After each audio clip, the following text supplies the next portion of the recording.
July 23rd, 2010, from the stylish high-tech underground studios of Ribbit Media in historic Warwick, Rhode Island, this is NewsUndies.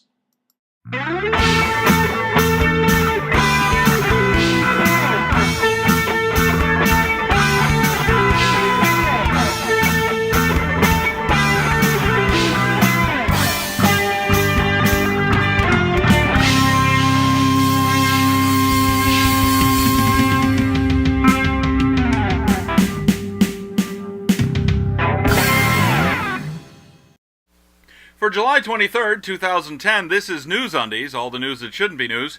I'm Paul Torville with these headlines. BP finally caps well. Ixtalk finally eclipsed. Almost twice over. Glenn Beck's eyes falling out. Perhaps better reporting is on the way.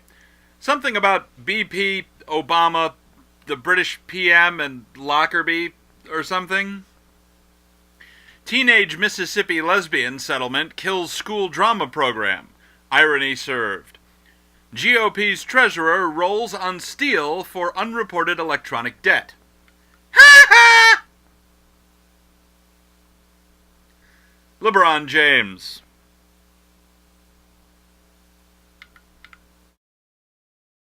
Hey gang, it's time for celebrity birthdays once again. I got my cake hat on, let's rock! For Saturday the 17th, Art Linkletter and Phyllis Diller. Art Linkletter's dead. For Sunday the 18th, Dick Buttons and Hunter S. Thompson. Good. For Monday the 19th, Samuel Colt. Bang! And Brian May. Ah! For Tuesday the 20th, Sir Edmund Hillary. Dead! And Donna Dixon. For Wednesday the 21st, Les Aspin. Dead! And Tony Scott. For Thursday the 22nd, Bob Dole and Orson Bean. For Friday the 23rd, Don Drysdale. Dead! And Don Imus. That's Celebrity Birthdays. I'm Paul Torville, and I'm done! We'll have stories in detail right after this.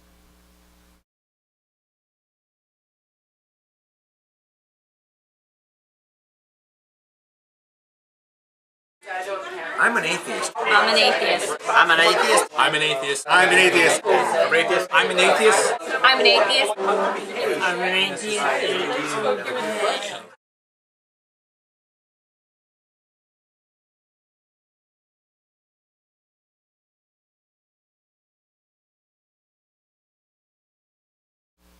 This may come as a surprise, but former British spy chief Eliza Manningham-Buller has stated that there was no credible intelligence to suggest a connection between the Iraqi regime and Al-Qaeda. Well, that was worth the trouble. So, there you go. Ted Haggard, who is completely heterosexual, is growing his backyard barn church. In a video clip on CNN.com, Haggard gleefully tells of the thieves, liars, adulterers, drug addicts, and prostitutes who've come to the barnyard services, then states they're all just like him. Well, maybe we should just leave that there, then.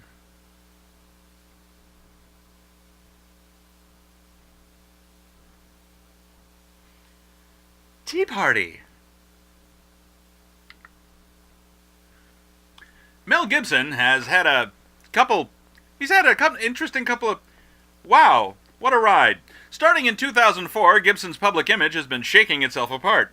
His 2004 blockbuster sadomasochistically homoerotically rhapsodic gorefest, The Passion of the Christ, raised a lot of ire over the portrayal of Jews in the film. Then there was the 2006 DUI arrest and the attendant anti-Semitic remarks. His 2009 divorce raised a lot of eyebrows considering his devout commitment to traditionalist Catholicism. Now he's been alleged by his baby mama to have threatened to kill her, the child they have together, her other child, and himself. Jesus, calm down, Riggs! While many people want to go on living, no matter what, some people are sick and in pain and are, for whatever reason, done with living.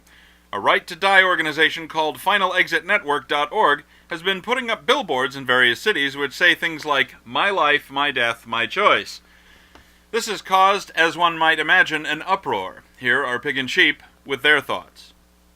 Nobody has a right to take their own life. Suicide is a sin.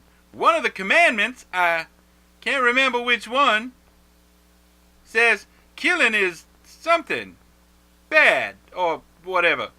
But wars are okay, naturally. But only wars we win. But nobody has the right to take a life. Except, soldiers and the police and the state,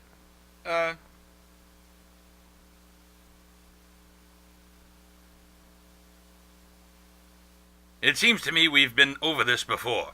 If I don't have governance over the end of my life, then I am not free. If I am required to remain alive when I have no interest in doing so, I am being used, serving someone else's ends, and that stinks. That's what Pig and Sheep think. What are your thoughts? Email them to ovcomments@newsundies.com.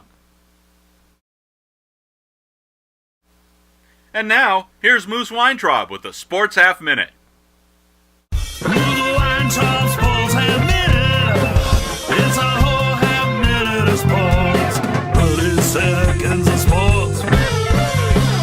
Who's Weintraub Sports Half Minute? here's your Sports Half Minute. I'm Moose Weintraub. Real tennis, aka court tennis, takes all the most punishing aspects of racket and net sports and combines them into one. Weintraub Sports Half Minute. Thanks, Moose. Always a great report from Moose. You may recall NewsUndies reported last week on an antenna problem with Apple's new iPhone 4. Like so many other companies that step in dog poo with one shoe and drunken pizza binge vomit with the other, then track the whole mess through the house, Apple's first public reaction was to deny the whole thing. Now, the CEO of Apple, Steve Jobs himself, has said in a press conference, "We're not perfect," and "Phones aren't perfect." Jobs indicated in the press conference that just over 5 out of every 1,000 warranty complaints were related to the antenna issue, and only 2% of the iPhone 4s purchased have been returned, out of the 3 million units sold. That's around 60,000 units returned. Anyone with a background in manufacturing knows those kinds of numbers are at best unimpressive and clearly presented for public consumption. While Apple doesn't claim to be a Six Sigma company, for decades Apple has fostered a reputation for its products just working. And while the company has been very careful to avoid making ridiculously unrealistic claims, it also hasn't done a whole lot to downplay the thirst of the true believers for the latest batch of Apple Kool-Aid. We'll have your exclusive pastcast weather and the final news roundup right after this.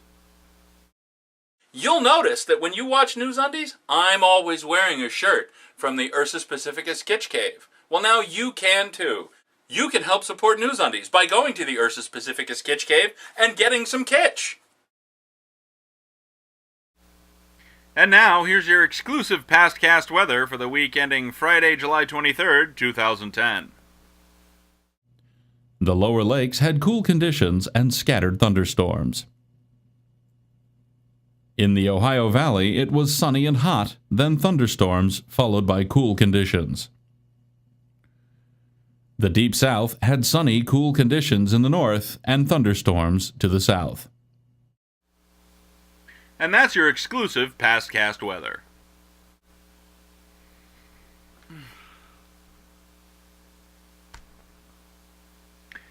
Lindsay Lohan. With a 63-count warrant out for his arrest, 53-year-old former police officer Michael Sianes turned himself in. 63 charges. That's right. Plenty of ordinary stuff like grand theft, fraudulent use of an access card, commercial theft, blah, blah, blah. Oh, and 3 counts of conspiracy to commit sexual assault on an animal. Yeah, it seems he had a Craigslist posting inviting women to come over and have sex with his Labrador Retriever. That's kinkier than stampeding cattle through the Vatican. And finally, and I do mean finally, we all saw this coming, didn't we? After over 90 days of spewing unspeakable amounts of oil into the Gulf of Mexico, BP seems to have stopped the overwhelming bulk of the flow. Yay! Well, with all the efforts BP has actually made to sanitize its image and lessen the apparent damage the spill has caused, it seems there's little more the company could do to tarnish its image. Wait, yes there is. A photo on BP's website reportedly depicted a control room for the operation in the Gulf. Somehow, someone, somewhere, decided that having 2 blank screens was embarrassing, so they photoshopped in a couple more screens of content. Well, as is often the case with these sorts of things, some clever person caught the photoshopping and blogged about it. So, in the words of a couple of famous foot shooters, "I did not have sexual relations with that woman. The people need to know if their president is a crook. Well, I'm not a crook." Well, that's all for this edition of NewsUndies. Remember, NewsUndies is a weekly show, and we'll be back on Friday, July 30th with fresh undies. If you see news that shouldn't be news, email your story tips to undies@newsundies.com. Thanks for watching. Until next time, I'm Paul Torville. After that, I might be appearing in obviously altered images of myself on the internet. Here's a hint. I already do.